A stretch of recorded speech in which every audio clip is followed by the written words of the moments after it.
નમસ્કાર દર્શક મિત્રો, ભારત ટાઈમ્સ ન્યૂઝમાં આપની સાથે હું છું ધર્મી નકુ। મહેનત છે તો ધંધો છે તેવું હું નથી કહેતી, અમારા આજના ગેસ્ટ ધીરેન વણઝારાનું કહેવું છે। જેઓના ઇન્સ્ટાગ્રામ પર 2 પેજ તેઓ હેન્ડલ કરે છે અને અંદાજે 3 થી 4 લાખ જેટલા ફોલોઅર્સ છે। તેમના રિયલ એસ્ટેટ અને અન્ય ફૂડ્સને લઈને તેઓ સંકળાયેલા છે। ઇન્સ્ટાગ્રામ પર તેમની રીલ્સ શેર કરે છે અને ખૂબ જ બહોળી સંખ્યામાં લોકો તેમને ફોલો કરે છે અને વિશ્વાસ પણ કરે છે। તો મહેનત છે તો ધંધો છે, ધીરેનભાઈ તમારું એવું કહેવું છે। સૌપ્રથમ તો ખૂબ ખૂબ સ્વાગત છે તમારું ભારત ટાઈમ્સ ન્યૂઝમાં। આ ટેગલાઇન પાછળનું રહસ્ય શું છે? ટેગલાઇન પાછળનું રહસ્યની વાત કરું ને તો બહુ મોટો રહસ્ય છે, પણ હું જ્યારે આ ફિલ્ડમાં નહોતો એની પહેલાં હું બહુ મહેનત કરતો હતો, જે મારા ફાધરના બિઝનેસમાં। એટલે મને એવું લાગ્યું કે કોઈ પણ ફિલ્ડ હોય, કોઈ પણ વસ્તુ હોય, ચાહે નાનો મોટો કોઈ પણ બિઝનેસ હોય, પણ મહેનત કરશો ને તો જ એ ધંધો ડેવલપ થશે। ભાઈ ચાહે નાનો હોય કે મોટો હોય, ધંધો છે પણ એની પાછળ મહેનત હશે ને તો જ એ ધંધો ચાલશે ને એ ધંધો મોટો થશે। એટલે એ વાક્ય ઉપરથી મને એવું લાગ્યું કે મારે આ એક શબ્દ પબ્લિકને આપવો પડશે કે મહેનત છે તો જ ધંધો છે। તો એ રીતે આપણે બસ કન્ટિન્યુ એમાં એક ગમે તે રીલ હોય કે પછી કાંઈ પણ હોય, એટલે હું પાછળ એન્ડમાં એક શબ્દ બોલી જ દઉં કે ભાઈ મહેનત છે તો જ ધંધો છે। બિલકુલ મહેનત છે, બહુ સ્ટ્રગલ દેખાઈ રહ્યું છે આ ટેગલાઇનમાં જ। તો શું છે ધીરેન વણઝારાની બેકગ્રાઉન્ડ સ્ટોરી? હવે બેકગ્રાઉન્ડ સ્ટોરીની વાત કરીએ ને તો ચાલુ કર્યું હતું આપણે ઇન્સ્ટાગ્રામ તો નોર્મલી આપણે બધા ચાલુ કરતા જ હોઈએ છીએ ને, બધાનું પેજ હશે એટલે સેમ કન્ડિશન કે મારું પણ આવું જ પેજ હતું કે ભાઈ ધીરેન વણઝારા નામ હતું અને કન્ટિન્યુ આમ ને આમ આપણે એમાં કંઈક ને કંઈક મૂકતા, ફોટા મૂકતા અને આવું બધું કરતા। પણ એક સમય એવો થયો કે હું અને મારા મિત્રો મને દરરોજ ઘરેથી કહે કે ભાઈ તારે છે ને ગેટ ઉપર નહીં બેસવાનું, મિત્રો જોડે નહીં બેસવાનું, અને કોઈ કારણોસર હું મિત્ર જોડે બોલવાનું મેં બંધ કરી દીધું। પછી મને એવું થયું કે હવે એકલું કરવું તો કરવું શું?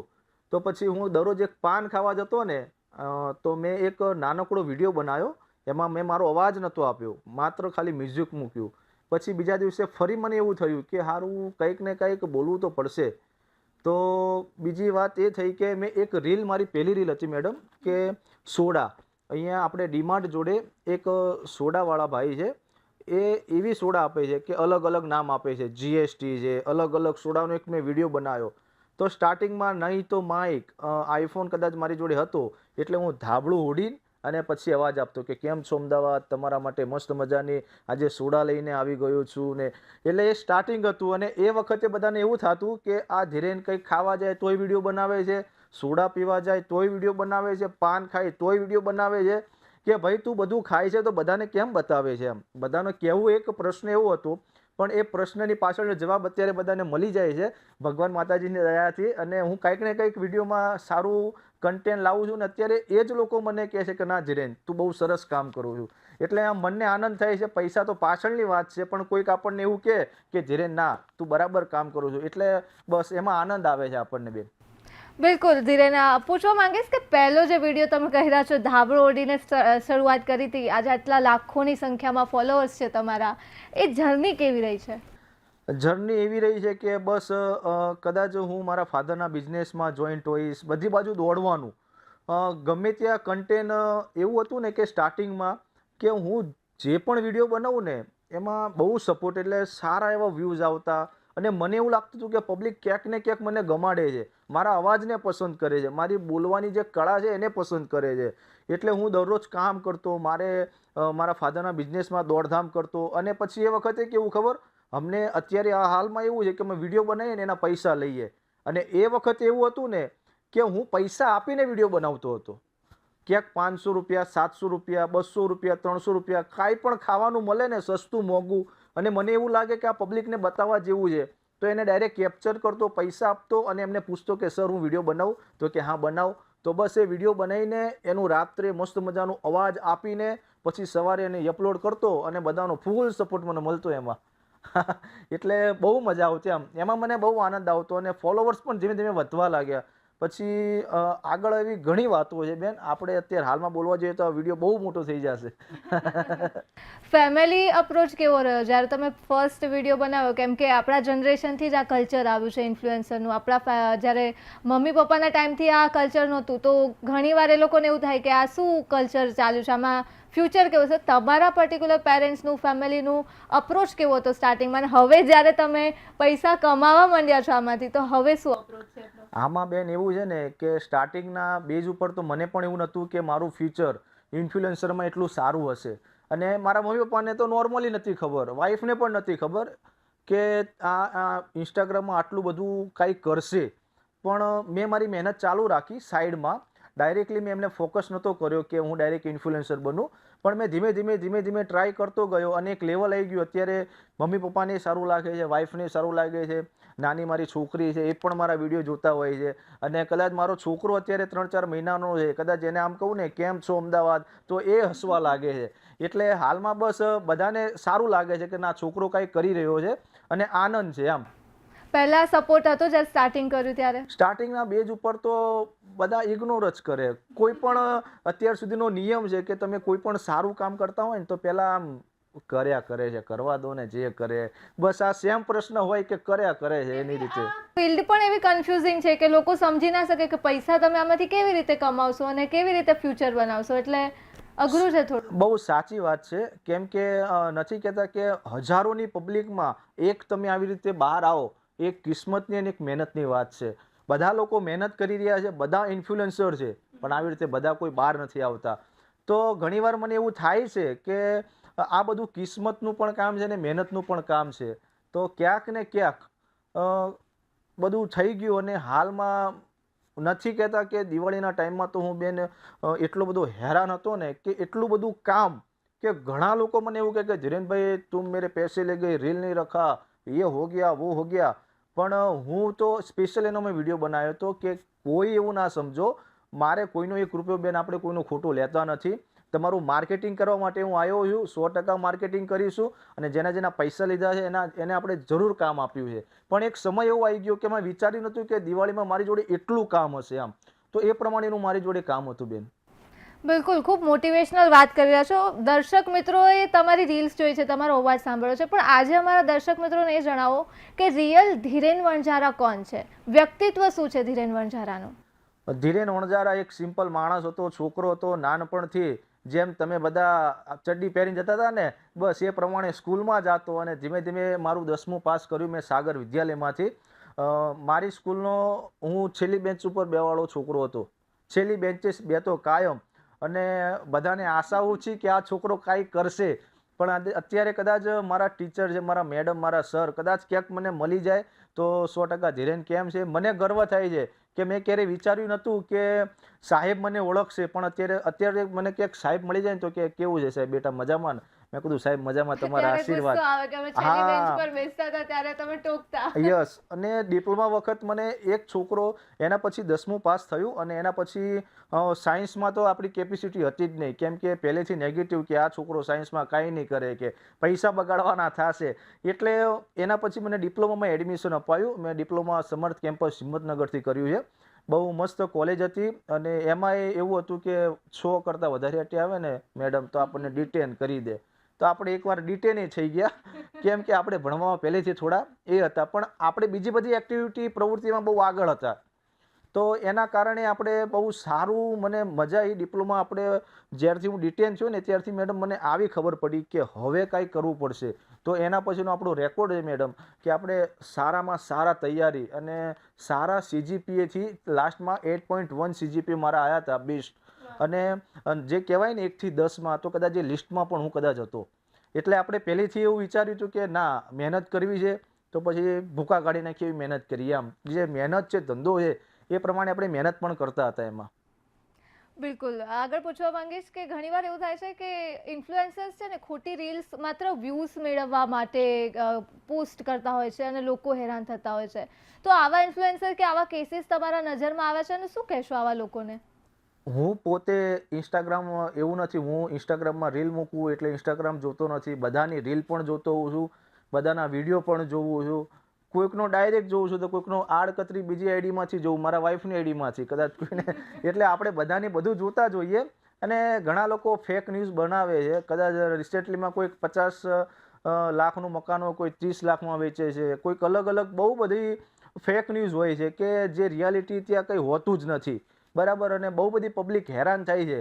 તો આવા ઇન્ફ્લુએન્સરો મારા મિત્રો જ બધા હોય છે. મિત્રો એટલે કે બધા મારી લાઈનના એટલે મારા મિત્રો જ કહેવાય. હું કોઈના કોન્ટેક્ટમાં હોઉં ના હોઉં, પણ આ વસ્તુ એક આપણે ન કરવી જોઈએ. કેમ કે આપણા ઉપર આપણા ફોલોવર્સ વિશ્વાસ રાખે છે, તો ક્યારેય એમનો વિશ્વાસઘાત ના કરવો જોઈએ. એમને સાચી દિશા ઉપર અને સાચો માર્ગ અને જે સાચું હોય એ જ બતાવવું જોઈએ. ઉપરથી જે ખોટું હોય ને તો એમને સામેથી કહેવું જોઈએ કે આ વસ્તુ ખોટી છે, અહીંયા તમે જતા હોવ તો ના જજો. આપણે સામેથી કહેવું જોઈએ. એક અમારી ઇન્ફ્લુએન્સરની એક ફરજ આવે છે. બિલકુલ, બહુ મોટી ફરજ છે તમારા ઉપર, કેમ કે લાખોની સંખ્યામાં લોકો તમને જોવે છે, ભરોસો કરે છે અને પછી આગળ વધે છે. તો આ એક બહુ ગંભીર મુદ્દો છે. આગળ વધવા માંગીશ. રિલેટિવ્સને લઈને તમે ફેમિલીની વાત કરી. ઘણીવાર એવું થાય કે રિલેટિવ્સ ફ્રીમાં કામ કરે છે કે તારા આટલા ફોલોઅર્સ છે તો જરાક અમારું આ એક સ્ટોરી મૂકી દે ને, કે આ એક પોસ્ટ કરી દે ને, તેવું ફ્રીમાં કોઈ કામ કરાવી જાય? હું ક્યારે ફ્રીમાં કોઈ પણ કામ કરે ને તો એને ક્યારે હું ના નથી પાડતો. હું કાયમ માટે હા પાડું છું. કોઈ પણ કામ, મારો કોઈ મિત્ર હોય, મારો કોઈ ખાસ ફ્રેન્ડ હોય, મારી સિસ્ટર હોય, કોઈ રિલેટિવ હોય, મારું કોઈ સમાજ હોય, મારું વણઝારા સમાજ, હું જાહેરમાં હું કહું છું કે મારા સમાજનો કોઈ દીકરો છે, કોઈ નાનકડો માણસ છે, અને જો મારા થકી મારા એક બોલવાથી અને એની એક સારી કામગીરી હશે ને આગળ આવતો હોય ને તો મારી ગજગજ સાથી ફૂલી જાય. સાહેબ, પૈસાથી વિશેષ તો એ છે કે માણસ આગળ વધે છે ને એને ધંધો મળે છે. તો હું શ્યોરલી ફ્રીમાં કામ કરું જ છું. પણ એક એ નિયમ છે કે હું જ્યારે ફ્રી હોઉં ત્યારે એકચ્યુઅલીમાં મારી જોડે જેટલું કામ હોય ને એ માણસ મને ફોન કરે કે ધીરેનભાઈ આમ કરો, ધીરેનભાઈ આમ કરો, તો એ ક્યારેય પોસિબલ જ નથી. કેમ કે કામ જ એટલું છે, શું કરું. છતાંય હું ફોન ઉપાડીને એમને જવાબ બધાને આપું છું અને બધાને પોઝિટિવલી જ જવાબ આપું છું, કોઈને નેગેટિવ નથી આપતો. ફ્રેન્ડ્સના ઘણીવાર ટોન સાંભળતા હશો કે બદલાઈ ગયો કે આવું છે તેવું. પહેલા જ્યારે શરૂઆત કરી ત્યારે તમારા ફ્રેન્ડ્સ, જેમ તમે કીધું કે ના પાડતા કે આની સાથે બેસ નહીં, અને હવે તમારા ફ્રેન્ડ સાથે કેવું કોર્ડિનેશન છે? લોકો કેતા મિત્રો સપોર્ટ કરે કે નહીં? મિત્રોની વાત તો કંઈક નોખી જ હોય છે. મિત્રો તો દર 10 ડગલા ઉપર મને મિત્રો મારા મળે છે. સોસાયટીમાંથી બહાર જવું અને ફોન આવે ત્યાર સુધી કે ભાઈ તારામાં ઈગો આવી ગયો છે. પણ ઈગો જેવી કોઈ વસ્તુ નથી. કે પહેલામાં તું કે પહેલી રીંગે તું ફોન ઉપાડતો ને હવે ફોન નથી ઉપાડતો. પણ ક્યાંક મિટિંગમાં આવું, ક્યાંક આવી રીતે કંઈક ઇન્ટરવ્યુમાં બેઠા હોય, ક્યાંક કોઈ મોટા માણસ જોડે બેઠા હોય, કોઈ સ્પેશિયલ માણસ જોડે બેઠા હોય તો કદાચ ફોન ના ઉપડી શકે અને કદાચ ધ્યાન બહાર રહી જાય તો હું કોલ બેક પણ ના આપું. પણ જ્યારે યાદ આવે ત્યારે 100% કોલ બેક આપું. પણ મિત્રોને આના મારફતે કહું છું, તમે રૂબરૂ તો અમારાથી નથી સમજતા, પણ આ ચેનલ મારફતે તમને કહું કે મારામાં કોઈ દાડ ક્યારે ઈગો છે નહીં અને હું કાંઈ સલમાન ખાન છું નહીં. હું તમારો એ જ ધીરેન છું કે તમારી ધડકનમાં અને તમારી સાથે રહેવાવાળો માણસ છું અને તમારા સુખમાં સુખી અને દુઃખમાં દુઃખી થનાર એ જ ધીરેન છું. તો હંમેશા ક્યારે આવું ના વિચારવું કે ધીરેન અત્યારે એક લેવલ ઉપર આવી ગયો છે. આવું કાંઈ છે નહીં. હું નોર્મલ જ માણસ છું તમારી જેમ. અને હું જ્યારે મારો ફ્રી ટાઈમ હોય ને તો હું પોતે મારા સોસાયટીના બાકડા ઉપર ક્યારેક બેસવાનું પસંદ કરું છું. અને કદાચ મારા સોસાયટીના કોઈ છોકરાની બર્થડે હોય ને કેક કાપતા હોય તો આપણી પેલી ગાડીની બ્રેક વાગે અને ત્યાં એક કેકનો ટુકડો ખાઈએ અને ખવડાવીએ. સાહેબ, એમાંનો હું એક ધીરેન છું. તો એવું કોઈ મિત્રો એવું કોઈ દાડ ના વિચારતા. અને મારા ઓફિસનું એડ્રેસ એવું લાગે તો ઓફિસ ઉપર આવીને બેસવાનું અને વાતચીત કરી લેવાની. બાકી મનમાં ક્યારેય આમ પેલું શું કહેવાય, ગભરાવાનું નહીં કે ધીરેન આમ ધીરેન ત્યાં. મને મોં ઉપર કહેવાનું. અને મારા મિત્રો બહુ એવા મેડમ સારા છે ને, બધું મોં ઉપર કહી દે ભાઈ તું આવો. પણ એવું કાંઈ છે નહીં. કેમ કે અઘરું થઈ જાય જ્યારે તમે એક લેવલ પર આવી જાવ ત્યાર પછી સંબંધો સાચવવા, મિત્રો સાચવવા, કરિયર સાચવવું. રિલેશન આપણે રિલેટિવ જે હોય, રિલેટિવ પણ ઘણા કહેતા હોય છે કે આ ભાઈ અત્યારે કે થોડી એમની કેમ કે ગાડી છે ને. મનમાં ના હોય પણ કામ એટલું હોય અને ફિલ્ડ Yes, તમારી yes, એવી છે yes, ખાસ yes. કરીને કે લોકોને સમજાવવામાં જ તકલીફ પડે કે તમે આ કામ કરી રહ્યા છો, તો ઘણીવાર ચેલેન્જીસ આવી જાય છે. હા, ઘણીવાર એવું થાય છે. પણ હવે શું કરીએ, ઘણીવાર હવે અમુક વાર મારા હોય નથી સમજતા કે તું સવારે જાય છે સાંજે આવે છે. વાઈફ પણ એવું કહેતા હોય છે કે તમે સવારે જાઓ સાંજે આવો. અને અત્યારે રિસેન્ટલીમાં મેડમ એવું થઈ ગયું છે ને કે હું બપોરે ઘરે જમતો જ નથી. બપોરનું બહાર જ ક્યાંક ને ક્યાંક નીકળી. કેમ કે એકવાર ઘરની બહાર જઈએ એટલે પછી કામ એટલા હોય છે કે ત્યાં જવું એટલે ઘરે જમાતું જ નથી. એટલે ઘરની બહાર જઈએ એટલે સીધા રાત્રે 11, 12, 1, 2 વાગી જાય છે. પણ રિયાલિટીમાં કામ હોય છે. અને જો કામ ના હોય તો કોઈકની સાથે કંઈક બિઝનેસની વાતચીત ચાલતી હોય છે. પણ સમજી જાય છે, થોડું બોલે, ફેમિલી છે બોલે, આપણે સાંભળીએ છીએ ને આપણા માટે જ કહે છે. તમે કીધું બપોરે જમતા નથી, રાત્રે પણ લેટ થઈ જાય. એક કોમન ક્વેશ્ચન, વાઈફ ઘરે આવવા દે રાત્રે પાછા ખીજાય છે પણ કોર્ડિનેટ કરી દે છે. એટલે એકચ્યુઅલીમાં મારા અરેન્જ મેરેજ જે કહેવાય ને એ છે. એટલે બહુ શાંતિ છે, કોઈ જાતની માથાકૂટ નહીં. અને હંમેશા ગમે જ્યારે આવે ને એટલે થોડી વાર મગજ ગરમ કરે કે તમે રેગ્યુલરનું થઈ ગયું કે હવે દરરોજ બીજી વાત કે મારું શૂટ હોય વચ્ચે હું બેંકોક પતાયા હતો રિસેન્ટલીમાં, પછી જેસલમેર, પછી જવાઈ, બહુ બધું મેં શૂટ કર્યું છે. તો અત્યારે નાનો છોકરો છે તો એને આપણે સાથે ન લઈ જઈ શકીએ, અને શૂટમાં હોય ત્યાં બોયઝને બધા હોય તો લેડીઝને સાથે આપણે ના લઈ જઈએ, છતાંય પણ મારી જોડે કોર્ડિનેટ કરે કે હવે હું ટૂરમાં આવીશ. મેં કીધું શ્યોરલી, અને એમને પણ ક્યાંક ને ક્યાંક આપણે ટૂર કરાવીશું 100%. એટલે કોર્ડિનેટ કરી લે છે. અને નાની છોકરી છે એ પણ કહે છે કે મારે અહીંયા ગાર્ડનમાં જવું છે, મારે આમ જવું છે. એટલે થઈશું, પણ અત્યારે અમારો પીક ટાઈમ છે મેડમ, કે અમે જેટલું દોડીશું એટલું હાસિલ કરીશું. તો હું બસ અત્યારે દોડવામાં માનું છું. બિલકુલ, કહેવાય ને આમ પણ એક સફળ પુરુષની પાછળ એક સ્ત્રી હોય. જો એમનો સપોર્ટ હોય તો જ આગળ આપણે વધી શકીએ, કે ઘરમાંથી સપોર્ટ હોય તો જ આગળ વધાય. તમારા પ્રોફેશન પર આવું, આ પર્ટિક્યુલર ફૂડ અને રિયલ એસ્ટેટનું તમે 2 સબ્જેક્ટ સિલેક્ટ કર્યા છે, તો આ 2 સબ્જેક્ટ સિલેક્ટ કરવા પાછળનું મેઇન રીઝન શું? કેમ આ જ 2 સબ્જેક્ટ? ફૂડ, જો જ્યારે મેં ફૂડનું પેજ ચાલુ કર્યું ને ત્યારે મેં એવું વિચારીને ચાલુ કર્યું હતું, એક તો પહેલી વસ્તુ કે હું નવરો છું અને કાંઈક કરું, અને બીજી વસ્તુ એ કે મને દરરોજ સાંજે જોઈએ ખાવા. તો મેં કીધું ખાવાના આટલા બધા પૈસા લાવવા ક્યાંથી? તો આ 1-2 કારણથી મેં ચાલુ કર્યું હતું. અને મારા આમાં 300 કે પૂરા થઈ ગયા, અને વચ્ચે મને એવું વિચાર આવ્યો કે મારો જેના વિશે જેના વિશે મેં સ્ટડી, જેના વિશે મેં ભણ્યું છે 3 થી 4 વર્ષ, રિયલ એસ્ટેટ. હું પોતે સિવિલ એન્જિનિયર છું, ડિપ્લોમા સિવિલ એન્જિનિયર. તો મારું મને એવું કહેતું હતું કે ક્યાંક ને ક્યાંક ધીરે તારે રિયલ એસ્ટેટમાં રહેવું જોઈએ.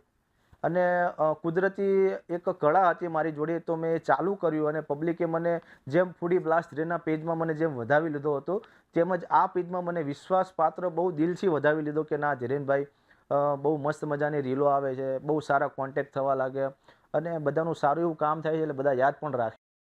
કેટલો ટાઈમ થયો આ જે તમે પેજ સ્ટાર્ટ કર્યા અને વર્ક કરો છો? કદાચ આ ડિસેમ્બરમાં મારા 2 વર્ષ પૂર્ણ થશે. આ માત્ર 2 ડિસેમ્બરમાં વર્ષમાં 3 લાખ ફોલોઅર્સ તમે ગેઇન કરી લીધા, બહુ સારી વાત કહેવાય. 2 જ વર્ષમાં. આગળ પૂછવા માંગીશ એઆઈને લઈને. એઆઈ આજકાલ બહુ બધા જ પ્રોફેશનમાં ઘૂસી રહ્યું છે. અમારા જર્નાલિઝમનું પ્રોફેશન હોય કે પછી ઇન્ફ્લુએન્સરનું પ્રોફેશન હોય, બધામાં જ એઆઈ આવી ગયું છે. અવાજ આપી દે, માહિતી આપી દે, વિઝ્યુઅલ્સ આપી દે, તમને બધું જ આપી દે.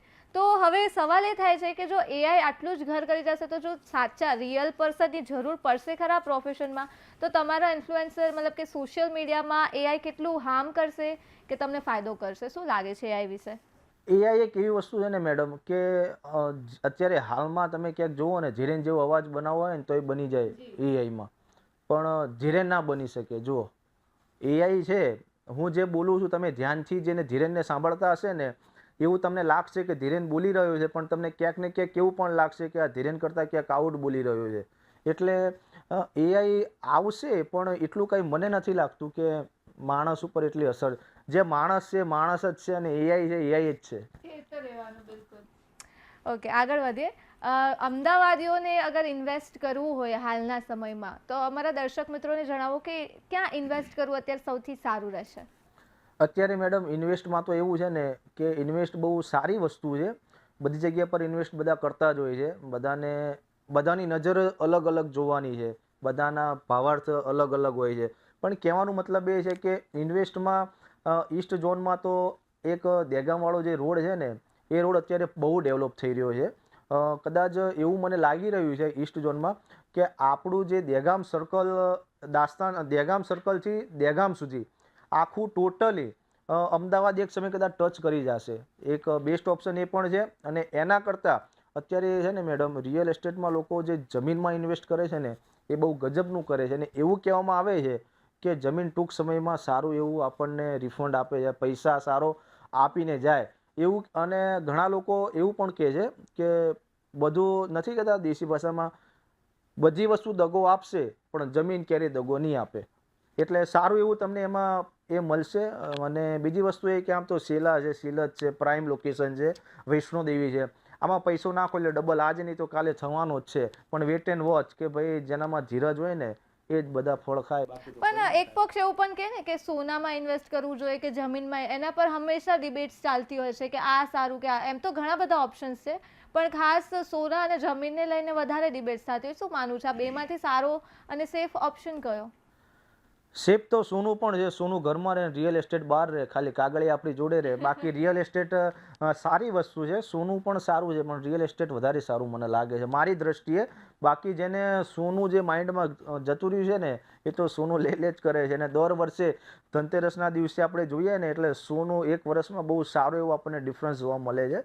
એ પણ સારું છે, પણ રિયલ એસ્ટેટ મારા તરફથી બહુ બેસ્ટ રહેશે.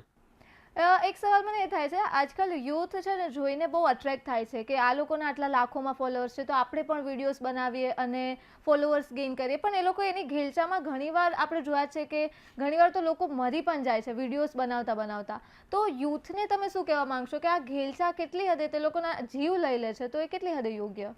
આ યુવા પેઢી જે છે ને, એને મારે એટલું જ કહેવું છે કે તમે બધું કરો, બધાનું એક લક્ષ્ય હોય મેડમ, કે મારું એક લક્ષ્ય હતું કે મારે કંઈક જિંદગીમાં આવું કંઈક નવી પ્રવૃત્તિ કરવી, અને ભગવાન બધાને મોકો આપે છે. તમે જે મગજમાં વિચારશો ને કે મારે આમ થવું છે, તો ભગવાન એકવાર તમને ત્યાં સુધી જરૂર લઈ જશે. તમે પહોંચો ના પહોંચો, ધીસ મેટર, એ તમારી મેટર છે. એ તમારો ધ્યેય છે નથી એ તમને ખબર. બાકી ભગવાન એની ફરજ 100% પૂરી કરે છે, કે તમે જે મનમાં વિચારો ને ત્યાં એકવાર જરૂર લઈ જાય છે. તો તમે થોડી ધીરજ રાખો, તમારી પણ વારી આવશે, અને ભગવાન એ સમય તમારા માટે પણ લાવશે. પણ કહેવાની વસ્તુ એ છે કે તમે જે વસ્તુ કરી રહ્યા છો ને, આ એક ઇન્સ્ટાગ્રામમાં કંઈક રીલ બનાવવાની, આ બધું કરો, પણ સાથે સાથે તમારું સ્ટડી છે, તમારું બિઝનેસ છે, આ બધી વસ્તુને ફોકસ કરો વધારે. અને આ એક સાઈડમાં રાખો. જ્યારે આની ઉપર કમ્પ્લીટલી તમે વર્ક કરવા લાગો, તો એ સમયે તમે તમારા બિઝનેસને આને બંધ નથી કરવાનો, કોઈકને મેનેજ કરવા આપો. ફાધર છે ઘરમાં, મધર છે, વાઈફ છે, તમારા મોટા ભાઈ છે. બાકી ઇન્સ્ટાગ્રામ તો છે જ, પણ એમાં મહેનત કરવી પડશે. અને બધાને સચિન તેંડુલકર બનવું હોય તો ક્યારે બની ના શકાય, અને બધાને શાહરૂખ ખાન બનવું હોય તો ક્યારે બની ના શકાય, અને બધા અમિતાભ બચ્ચન ના બની શકે. કેમ કે બધાનું નોલેજ બધાનું અલગ અલગ છે. આ તો કિસ્મતની સાથે મહેનત પણ જરૂરી છે. તો મહેનત કરતા રહો, પણ એમની પાછળ એટલા ગાંડા ના થાઓ. ઘણા લોકો હું જોઉં છું કે ભાઈ નર્મદામાં બહુ લોકો કે ભાઈ વિડીયો ઉતારતા હતા અને અંદર પગ લપસી જતા, અંદર હજુ ડેડ બોડી મળી નથી. તો આવા કોઈ વિડીયો ના બનાવો. કોઈ રેલના ફાટક ઉપર વિડીયો બનાવે છે ક્રિએટર. ના ના, આ કંઈ ક્રિએટિવિટી નથી યાર. આ લોકો તમને ગાંડા કહે છે. ક્રિએટિવિટી કંઈક નવું લાવો. બજારમાં નવું લાવવા માટે બહુ વસ્તુ છે, તો આવું કંઈક નવું લાવો. નહીં કે તમે કેનાલ કે રેલ ફાટક ઉપર જઈને વિડીયો બનાવો. આવા વિડીયો બનાવો કે જેનાથી લોકોને કંઈક નવું જાણવા મળે, અને કંઈક નવું કરવાની એક્ટિવિટી મળે, એમને મનોરંજન મળે. આ તમે બિચારા તમારા લીધે બીજા 10, 15, 50 છોકરાઓ કેનાલ ઉપર જાય છે, અને એ પણ પાછા વિડીયો બનાવે છે. તો આવી ખોટા વિડીયો ના બનાવો મહેરબાની કરીને, પ્લીઝ. કેમ કે આમાં મુખ્ય મને રોલ લાગે છે અમુક ઇન્ફ્લુએન્સરનો. એ લોકો એટલો ક્રેઝ ઊભો કરી દે છે, અને યુથ આમને જોઈને અટ્રેક્ટ થઈ જાય કે આપણે પૈસા બતાવશું. કે ઘણા તો આજકાલ ઓવર સ્પીડમાં ગાડી ચલાવી, એમાં ગન બતાવી, અને આમ ઋતુબો બતાવો. પણ એ લોકો એ નથી જોતા કે જે એકચ્યુઅલમાં ફોલોઅર્સ ગેઇન કર્યા છે, એ લોકોની પાછળ રિયલ માણસ કોણ છે, એ કેવી રીતે રહી રહ્યું છે. પણ એવું લાગે છે કે ક્યાંક મિસગાઈડ થઈ રહ્યું છે આજનું યુથ, અને એ લોકો બસ ટ્રેન્ડ ફોલો કરી રહે છે. તો જ્યારે તમે આજે આટલા ફોલોઅર્સ ગેઇન કરીને આવ્યા છો, તમે પેજની પાછળ હટીને આજે તમે ખરેખર દર્શક મિત્રો સાથે વાત કરી રહ્યા છો, તો મને લાગે છે કે એનાથી ફરક પડશે, કે યુથને ખબર પડશે કે બધું જ સહેલું નથી હોતું. જેવું દેખાય છે એવું હર વખતે હોતું નથી. શું કહેશો? બધાને જો ધીરેનભાઈ આમ કરે તો તમારે કરવું જરૂરી નથી. બરાબર છે. અમુક મૂવી જોઈન કરતા હોય છે. યાર એ મૂવી છે, એ પડદા પાછળની કહાની કંઈક અલગ હોય છે, પડદા આગળની કહાની અલગ હોય છે. પડદા પર દેખાવું એક અલગ વાત છે, અને રિયલ લાઈફમાં દેખાવું અલગ વાત છે. એટલે ક્યારે કોઈને જોઈને નથી કહેતા કે કોઈકનો મહેલ જોઈને ઝૂંપડી ના બાળી દેવાય. તો બસ આવી રીતે છે. એટલે ક્યારેય કોઈના ચાળા નહીં પાડવાના. કંઈક નવું કરો, કંઈક સારું કરો. અને કોઈ ખોટું કરતું હોય ને, તો પેલા શું કહેવાય, ગાંધીજીના 3 વાંદરા હોય ને, ખોટું સાંભળવું નહીં, ખોટું જોવું નહીં, ખોટું બોલવું નહીં. આ વસ્તુને યાદ રાખવાની. એમાં હવે તો એક ચોથો વાંદો એડ થઈ ગયો છે, મોબાઈલ વધારે વાપરવો નહીં. જી બિલકુલ. અંતે એક સવાલ પૂછવા માંગીશ. ધીરેન વંજારા જ્યારે ડિમોટિવેટ થઈ જાય, આટલું આખો સવારથી ઉઠીને રાત સુધી જ્યારે તમે કામ કરો છો, આટલું વર્ક કરો છો, આટલા લોકોને મળો છો, ક્યાંક એવો પોઈન્ટ આવે કે ડિમોટિવેટ થઈ જવાય, કે ડિપ્રેશન, જે આજકાલના યુથમાં બહુ કોમન સમસ્યા છે, તો ત્યારે તમે શું, ધીરેન વંજારા ક્યાંથી મોટિવેશન લે છે, અને યુથને ક્યાંથી મોટિવેશન લેવું જોઈએ જ્યારે એ ડિપ્રેસ થાય? હું ઘણીવાર છે ને મોબાઈલ મારી ઉપર એટલા બધા ફોન આવતા હોય છે ને કન્ટિન્યુ, કે હું ફોનનો જવાબ આપીને કંટાળી જાઉં છું, કેમ કે રિયલ એસ્ટેટમાં અત્યારે એટલી મોટી ટીમ છે નહીં. ટીમ છે પણ થોડી નાની પડે છે, અને બધાને એવું છે કે ધીરેનભાઈ સમજાવે, ધીરેન જોડે વાત કરીએ તો એમનો કંઈક જાણવાનું કંઈક અલગ હોય છે. એટલે બધાને એવી આશા હોય છે કે ધીરેનભાઈ સારું સમજાવશે, ધીરેનભાઈ જોડે ડાયરેક્ટ વાત થઈ જાય તો સારું. એટલે એટલા ફોન આવે ને કે સાંજ પડે ને કે હવે શું કરવું આમ. એવી રીતે ઘણીવાર એવું થાય. પણ મારા મામા ડૉક્ટર છે, ડૉક્ટર યોગેશ વણજારા. મારી લાઈફમાં નાના તાવથી લઈને ખીલ્લીથી લઈને કંઈ પણ થાય એટલે હું પેલો મામા જોડે જાઉં. મારા સુખ દુઃખના ભાગીદાર કહેવામાં આવે કે મને કંઈક થાય ને એટલે કે મામા આમ થયું એટલે મારા મામા મને બેસાડે કે બેસ, બીપી માપે, પાણી બાણી પી કે ભાણા. આખા દિવસની મારી જોડે વાતચીત કરે કે શું થયું, શું નહીં, કામ ધંધા શું છે. એટલે નથી કહેતા કે ડૉક્ટર સાહેબ ખાલી તમારી જોડે 10 મિનિટ વાત કરે ને એટલે તમારા બધા દુઃખ ઓટોમેટિકલી દૂર થઈ જાય. તો બસ મામા કે થોડી વાર કલાક 2 કલાક ફોન મૂકીને શાંતિથી બેસ, કે પછી રિલેક્સ થઈને જા. દવાની જરૂર નથી, મામાના આશીર્વાદ લઈને મોબાઈલ સાઈડમાં મૂકીને થોડી વાર બેસીએ એટલે બધું કમ્પ્લીટ થઈ જાય. બાકી ઘણીવાર એવું થાય, અને ઘણીવાર ફોનના કારણે તો બહુ જ થાય છે, પણ હવે ફોન જ અમારી જિંદગી છે એટલે એને સવાર પડે એટલે ફરી અમે એક્સેપ્ટ કરી લઈએ છીએ અને ફરી અમારી રૂટિન લાઈફ ચાલુ કરી દઈએ છીએ. બીજી વસ્તુ મારે એમ કહેવી હતી કે અહીંયા એક પ્લેટફોર્મ એવું છે ને મેડમ, કે આના દ્વારા હજારો લોકોને કંઈક નવું જાણવા મળે છે. તો આ પ્લેટફોર્મની જે ચેનલ છે તમે એને બધાને ફોલો કરી દો, સબસ્ક્રાઈબ કરી દો, જેનાથી તમને કાંઈક દરરોજ ને દરરોજ કંઈક નવું જાણવા મળશે, સમાચાર છે, કંઈક નવી અપડેટ મળશે. તો ભારત ટાઈમ ન્યૂઝને તમે અત્યારે જ ફોલો કરો, સપોર્ટ કરો, અને આ ચેનલ ઉપર અવારનવાર ન્યૂઝ આવતી રહે છે. તમે જોતા રહો તો તમને બધાને ખબર પડે કે આ ગુજરાતમાં, આ અમદાવાદમાં, આ ઇન્ડિયામાં શું ચાલી રહ્યું છે. અને અત્યારે તો આપણી ચેનલ આખા ઇન્ડિયામાં આવી ગઈ છે અને દરેક પ્લેટફોર્મ ઉપર પણ છે. તો બહુ સારી વાત છે, અને આપણા આ ચેનલને ફટાફટ જઈને ફોલો કરી દો મારી ભાષામાં. બિલકુલ ધીરેનભાઈ અમારી સાથે જોડાયા અને સુંદર ચર્ચા કરી, તે બદલ આપનો ખૂબ ખૂબ આભાર. દર્શક મિત્રો, ભારત ટાઈમ્સ ન્યૂઝમાં આજે આપણે વાત કરી ધીરેન વણજારા સાથે. ફરી એકવાર નવા ગેસ્ટ સાથે નવી વાતો કરશું, નવા વિષય સાથે. ત્યાં સુધી જોતા રહો ભારત ટાઈમ્સ ન્યૂઝ.